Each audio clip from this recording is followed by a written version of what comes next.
Thank you, Doc. Our next guest is one of those rare talents who has something to say and can say it funny. He's a writer-performer on the new Laugh-In and one of the most popular, outspoken, and entertaining personalities on the local news here in Los Angeles. He's won a half a dozen Emmys as a film critic and host of his own shows. Let's welcome Mr. John Barbour, right over there.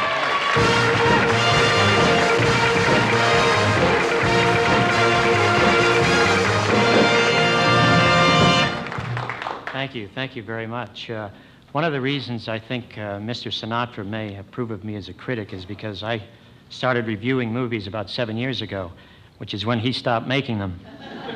But I didn't really decide to become a critic until I was about halfway through watching him in Dirty Dingus McGee. I'm not going to review Mr. Sinatra here tonight because he has a friend named Jilly, whose dental floss is piano wire. A couple of weeks ago, when former White House aide Charles Colson called Jilly and told him he'd found God, Jilly said, "About time some of you guys in Washington located Hoffa." But most critics that I know at one time or another wanted to be actors, with the exception of Rex Reed, who wanted to be Myra Breckinridge.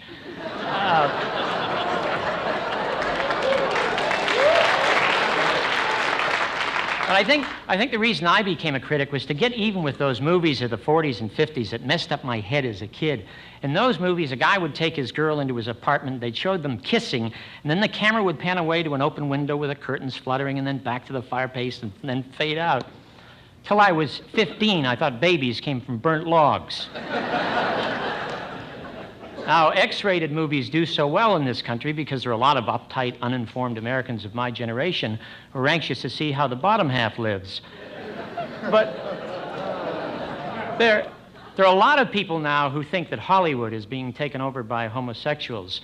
Anita Bryant is so afraid that it sounds like a story of homosexual love that she's already preparing to picket Steven Spielberg's film, Close Encounters of a Third Kind. But you know, in those days, we used to make movie stars out of lovers, like Clark Gable.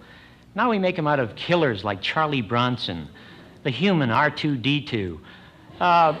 Charlie Bronson is one of this town's brightest, most macho actors, and the other day at a ceremony on Hollywood Boulevard at Grauman's Chinese Theater, he sprained his ankle trying to put his footprints in dry cement.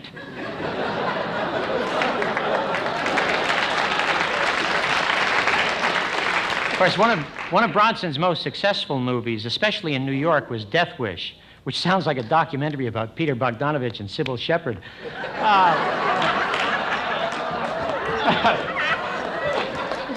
But they would have us believe that Charlie Bronson goes into Central Park at midnight waiting to be mugged. King Kong wouldn't mug Charlie Bronson. I mean, one look at that face and the guy would say, "Oh, excuse me, sir, I see you've already been mugged." But you know, in New York, Broadway show seats, front row seats now cost $25. That's not because those seats are closest to the stage, but in New York, they're farthest from the streets. Family from the Bronx thought that America's streets were becoming so unsafe that this morning they sought refuge in a Mexican jail. But Governor Brown of California has come up with a unique plan to reduce crimes of violence in our streets. He wants to decriminalize armed robbery. I started working as a critic here in Los Angeles on the 6 o'clock news when Tom Snyder was the anchor man. Tom was the kind of guy that would come on and give you the impression the news was there to bring you him.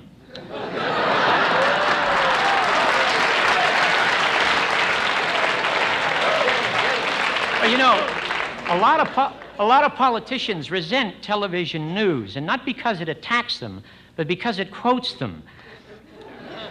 Remember a couple of years ago, Richard Nixon stood outside the Long Beach Memorial Hospital and he says, "If I go in there for a phlebitis operation, I'll never come out alive."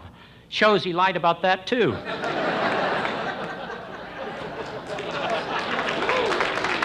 But in spite of Watergate, which is something that may have put America on the brink of democracy, television news is still a little intimidated by the government. And may inadvertently contribute to some of the problems that we have in this country. Because you see, when we have a serious problem. The government does nothing to change the problem. But what they do is they change the name of it.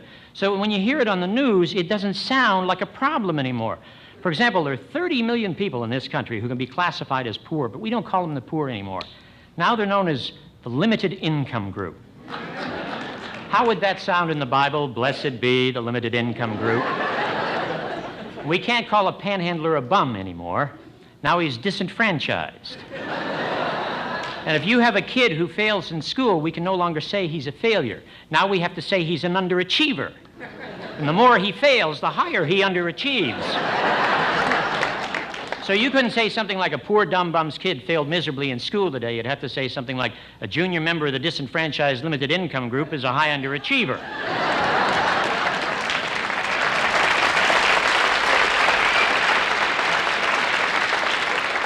And we no longer can say that a man is impotent. Now we have to say he's a senator. But to expect the government, and especially this administration, to solve our problems is a little like asking Roman Polanski to babysit.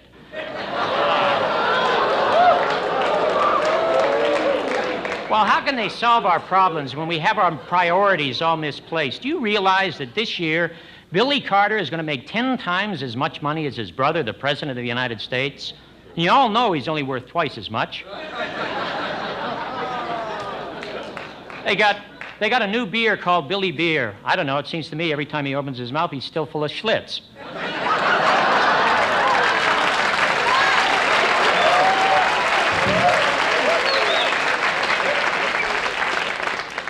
They treated Billy this morning for an infected tongue. He was going around trying to apply his Billy Beer bumper stickers.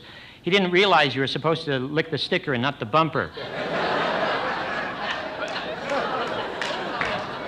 But then his brother, the president, you know what President Carter's idea is of upgrading the blacks? Is to take them off of welfare and to put them on unemployment. The reason President Carter's had such a difficult time is because it's tough trying to fit a square man into an Oval Office. That whole family looks like they were created by Al Cap.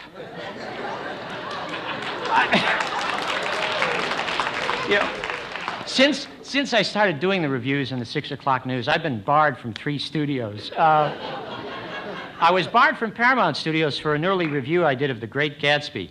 I said, now I know why they're thinking of charging $6, 3 to get in and 3 to get out.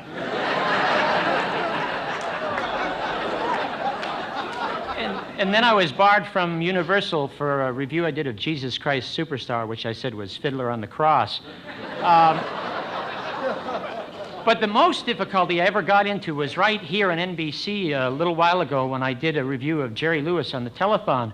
Now, I think it's wonderful that they raised $18 million, and I suggested perhaps they could raise twice that amount of money if every person who never wanted to see Jerry Lewis again sent in a quarter.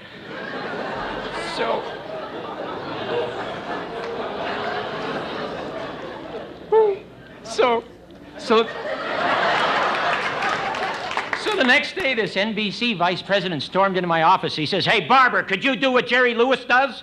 So I looked at him for a minute, and I went, "Ree!" So he gave me a quarter.